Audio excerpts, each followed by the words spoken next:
Hello, and welcome back to another episode of Pennsylvania Newsmakers. I'm Luke Bernstein, President and CEO of the Pennsylvania Chamber of Business and Industry. We have a great show today. We'll be discussing civil justice reform and also hear from our friends at Pennsylvania American Water about what they're doing to make an impact in the community this holiday season. Welcome to the fast-paced and unrehearsed weekly discussion featuring the leaders who help shape your world. Join us as we address the issues that impact you each and every day. This is Pennsylvania Newsmakers. And now, here's your host. There has been a recent report from the American Tort Reform Alliance ranking Pennsylvania #1. This is great news. No, it is not #1 for all the wrong reasons. But we're going to learn today about why that's relevant to you. So with me to talk about how Pennsylvania was ranked #1 as a judicial hellhole, citing systematic challenges at the Pennsylvania Supreme Court and the Philadelphia Court of Common Pleas, is State Representative Torren Ecker. State Representative Ecker represents the 193rd Legislative District, and he is leading the reform efforts here in Pennsylvania to restore balance to our civil justice system. With that, Representative Ecker, thank you for joining us today. And tell us just briefly, what does it mean to be ranked #1 as a judicial hellhole in America? Well, Luke, thanks for having me. I appreciate the opportunity to talk about this. And, you know, it's a pretty aggressive term, right? But I think it's important to note that why that term is important is because our court system is so unhelpful to our business community. And we are on the top of the list of what they call nuclear verdicts that are over $10 million. I mean, we're talking about our businesses leaving our state, our consumers paying more for medical things, our doctors are leaving the state. It really is a scary, scary ranking to be the top of that list because it is meaning that Pennsylvania is falling behind. So walk us through. So if I'm an average person sitting at home, why should I be concerned about this? What does it mean as we're seeing these nuclear verdicts? What is the impact on the average person here in Pennsylvania? Yeah, and it's important because, right, everything has a cost, right? A $10 million lawsuit for a company is going to be passed along to the consumer. I think over the last 10 years, there's been some reporting out there, I think by the U.S. Chamber, that said the cost of these verdicts has gone up 7%. And while the cost of inflation over that same period has been about 3.5%. So these verdicts are getting even larger and larger as time goes on. And that just gets passed along to the consumer. Or it means that businesses are leaving Pennsylvania, so there's less tax revenue. Or it means that our medical professionals are leaving, so people can't get the care they need. The cost of care goes up. The cost of medical insurance goes up. All of these types of things that will hit people's pocketbook. So in terms of health care, very critical today. I think quality health care is on the mind of everyone. You talked about the consumer. How is this impacting the health care system directly?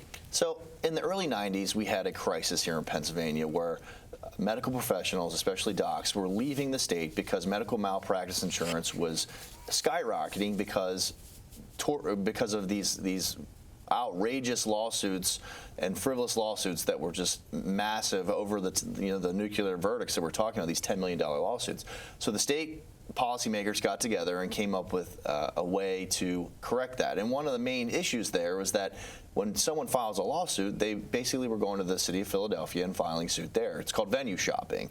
So you could be injured in York, Pennsylvania, but file suit in Philadelphia, and verdicts there tend to be larger. So I fall on the ground in York County, and the next thing I know, I am filing a suit in Philadelphia County? Right. So how did that happen, and why Philadelphia?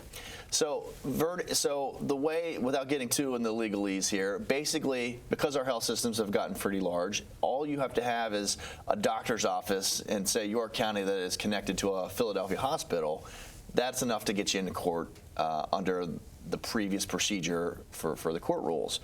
And the reason that folks want to go to Philadelphia is because juries there are giving huge, huge verdicts. And make no mistake here, the whole point of our court system is to be a jury of your peers.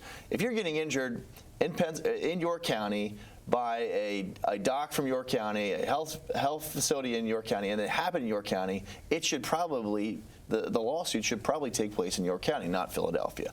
So we tried to fix that. We did fix it. And flash forward here to a couple years ago, our PA Supreme Court, which is also why they're on the list of being a #1 judicial hellhole, is because they changed this rule. This was something that was negotiated between the legislature, the courts, and the governor. But they said, well, we don't need to worry about venue shopping anymore. It's not a problem. Well, guess what? We've repealed it, and we're back to where we were in the early 90s. So it was broken. It was fixed. It's broken again. And so what we are going to do is we're going to go back with Representative Ecker, and we're going to talk about how we fix this again to make Pennsylvania more competitive. Come back next to find out how here at Pennsylvania Newsmakers. This broadcast of Pennsylvania Newsmakers is presented by the Pennsylvania Chamber of Business and Industry, the statewide voice of business, and by the Pennsylvania State Education Association, bringing the power of a great education to our schools, our students, and our communities.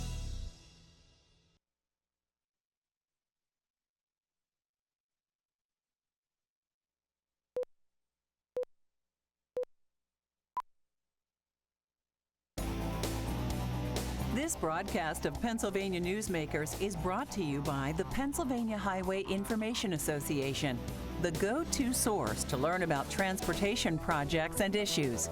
Please visit pahighwayinfo.org. And by the Pennsylvania Manufacturers Association. Business in Pennsylvania is our business. Welcome back to Pennsylvania Newsmakers. I am here with Torren Ecker, and we're continuing to talk about now how we fix the judicial challenges that are plaguing Pennsylvania. We're talking specifically about civil justice reform. Representative Ecker, we talked about the problem being somewhat fixed and moving in the right direction to being broken now. Now we're at a point where this is really impacting consumers, as you laid out, the healthcare system. What can be done to fix this so Pennsylvania can improve in this area and become more competitive economically? Yeah, and we're always looking at ways to make Pennsylvania competitive, right? And this is one of those pillars as well. We've talked about permanent reform, we've talked about tax policy. Tort reform is another one, absolutely, where Pennsylvania is missing out. So a group of representatives, House Republicans, got together at the end of last session to put together a package of bills that outline some changes that across the board to help our Pennsylvania court systems be more fair, be more economical, but still allow victims to get what they need as well. So a number of those bills, we talked about venue shopping for medical liability issues. And this is the bill where you said you could get injured in York but bring a case in Philadelphia. And so the jury, as that could grant huge awards in that situation. Correct. Yeah. So to go back, basically revert back to the rule that was working, right? Don't broke what's not, or don't fix what's not broke, right? And you said the Supreme Court of Pennsylvania changed that rule. Correct. Yeah. Okay. Yeah. And they did that unilaterally, and they have the rulemaking authority to do that. However, there's other issues too that we can work on. There's what is called this third-party litigation reform, where basically you as a plaintiff sell the rights to your lawsuit to some investment company who invests in your lawsuit, will pay you kind of what they think you're going to make, and if you would be successful. But then it's like this investment scheme it's kind of the Wild West. It's happening across the country, but there's no regulations over it. Wait, so let's get this straight. So there are investment groups that will purchase part of a potential and proposed settlement, a percentage of that, so they could try and fund that case and then reap the benefits that might be going to a victim? Exactly, 100%. And these victims, obviously, they see an opportunity to get money quickly, or to get, and the consumer thinks this is a good idea, but ultimately, it's backfiring across jurisdictions across the country, not even just in the state of Pennsylvania. So this is another area where it's going to skyrocket costs, and you've proposed some solutions. So you've been the leader on this in the State House. What are some solutions that we could do to fix this problem? Yeah, so it's regulating these folks. Attorneys are regulated. Courts are regulated. These third-party, basically, we'll call them mini hedge funds, are not regulated by anybody, and there's no, they have no incentive. All they care about is the financial gain. So you, as the plaintiff, lose some control over the case. You're not necessarily paying the legal bills anymore. So there's all kinds of issues there with, everyone should get their day in court, right? They should have the right to do that.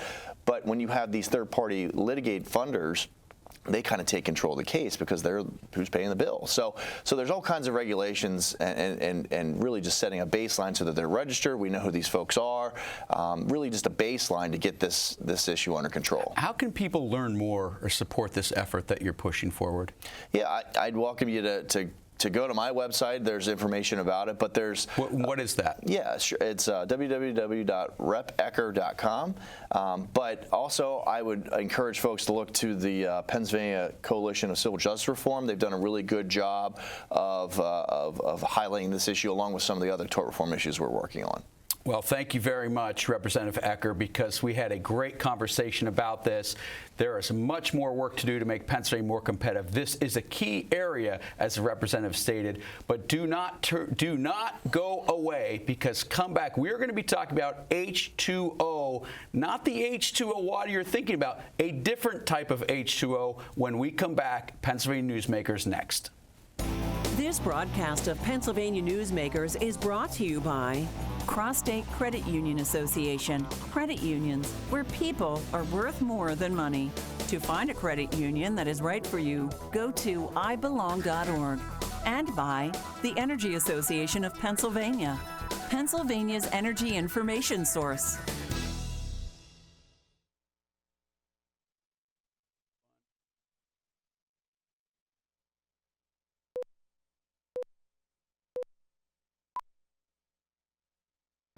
This broadcast of Pennsylvania Newsmakers is brought to you by the Association of Pennsylvania State College and University Faculties, representing the faculty and coaches who are devoted to providing quality public higher education for Pennsylvania's college students. Welcome back to Pennsylvania Newsmakers. We have a really great segment for you today. We are here now with David Misner, the Senior Manager for External Communications of Pennsylvania American Water, and Kathy Anderson Martin, the Executive Director of the Midwest Food Bank of Pennsylvania. And we're going to talk about how their collaboration is helping countless people in Pennsylvania throughout this holiday season. So, David, I'll start with you. At Pennsylvania American Water, you have really invested in trying to make a difference this holiday season. We're going to hear a little bit from your partnership with Kathy and the Midwest Food Bank of Pennsylvania. But how did this start, and what are you doing in helping the community this year? Sure. Luke, that's a great question. We've been working with Midwest Food Bank for a few years now. Pennsylvania American Water, we're always out looking for partners that can help us serve our customers, make the community a better place to live.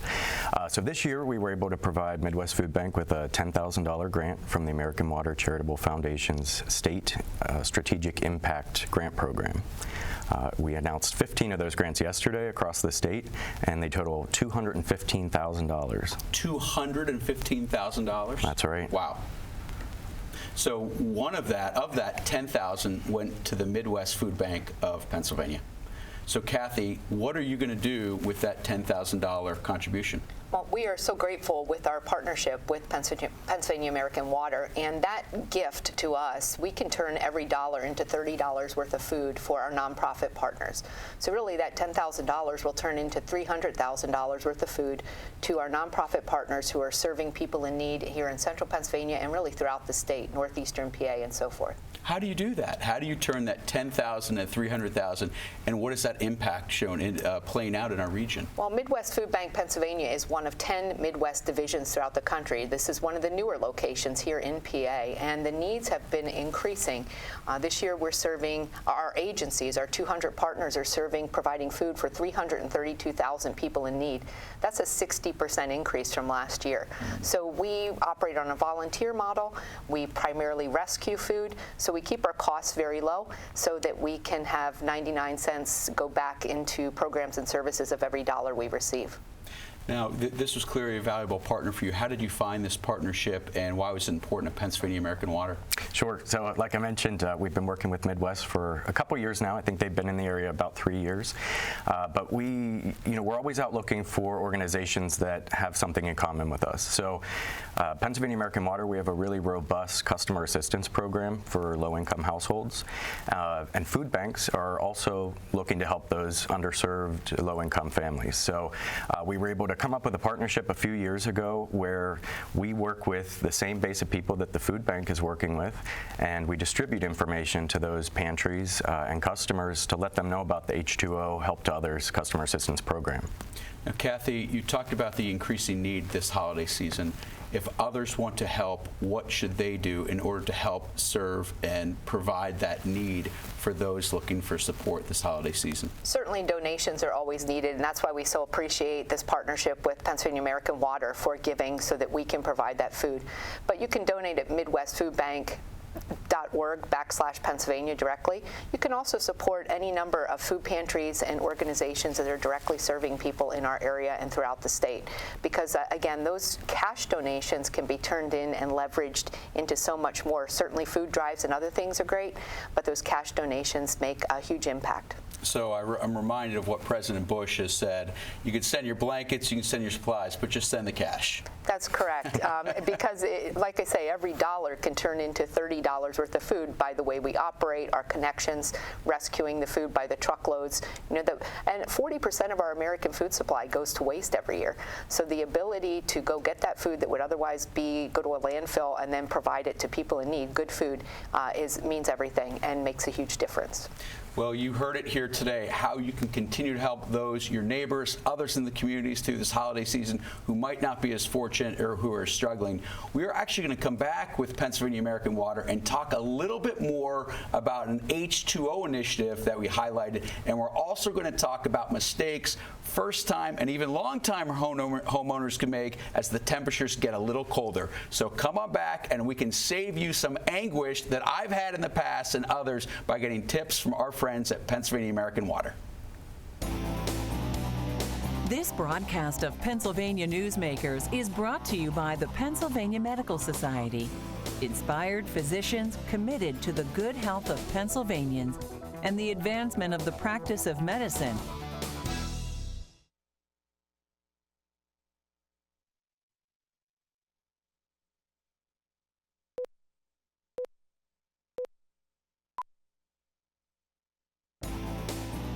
This broadcast of Pennsylvania Newsmakers is brought to you by Pennsylvania American Water.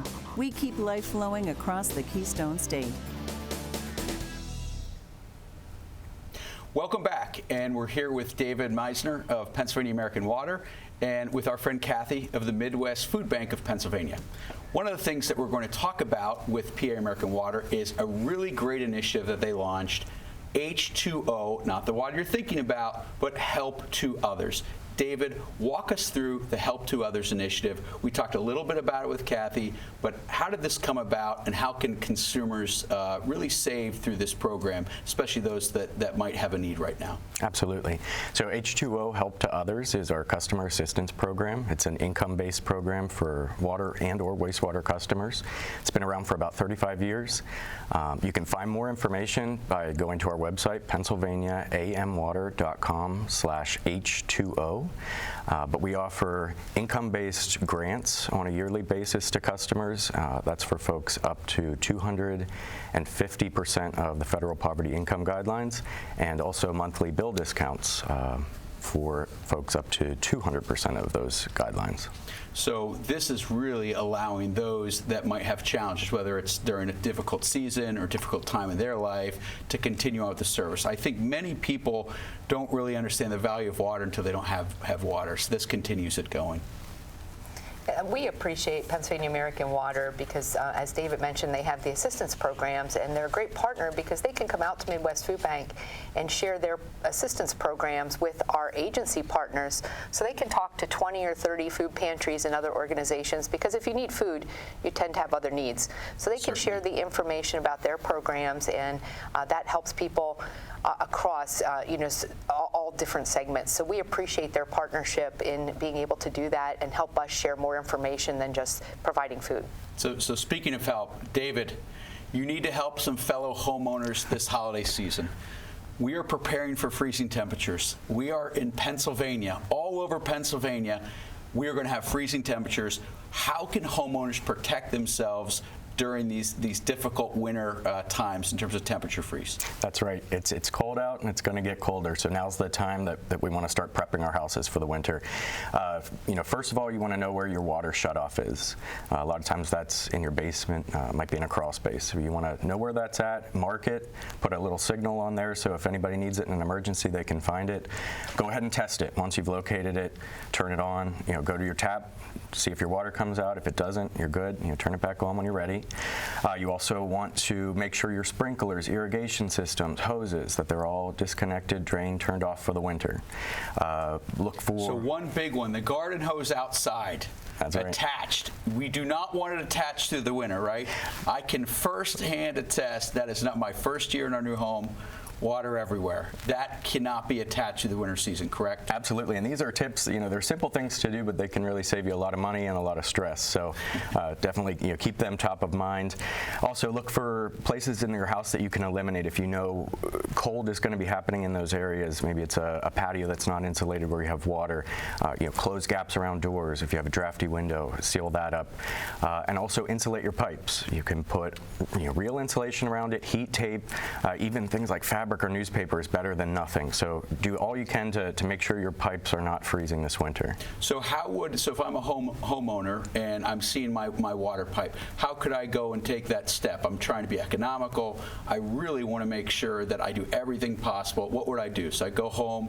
Could be a newspaper, could be other types of cloth materials. I go to the pipe, and what do I do? What's that process? Absolutely. You find those materials that you're going to use, and you just want to wrap it around your pipe, make sure that you're insulating it from those cold temperatures. All the way inside and make sure everything is buttoned up and ready to go. Anywhere that you have a risk of cold temperatures coming in, you want to make sure you do that. Another idea, if you for example, a room has cold temperatures, the pipe runs through a cabinet, keep those cabinet doors open so that the warm air from the house can flow in. Again, if you know that a pipe is prone to freezing, turn a little trickle of water and just let it run, real small trickle. Sounds like a waste, you're using water, but the cost of that water is going to be a lot less than a broken pipe you have to fix. So these really are helpful tips for consumers to do this, but it's a significant way to save money, save time, save aggravation.